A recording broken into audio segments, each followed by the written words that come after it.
Hey guys, it's me, UMBS Games, and today I'm gonna show you how to create a brand new project in Godot 4.7. First, open Godot and hit the create button on the right to start setting things up. Type in your project name and make sure to click create folder so all your files stay nice and organized.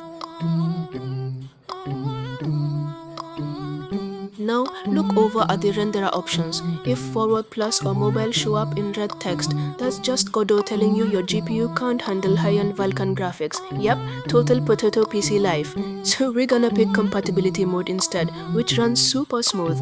You can also set up your version control or GitHub stuff right below it if you use that. And boom, we're in. I'm just gonna click around the editor real quick to make sure everything's working, and we're done!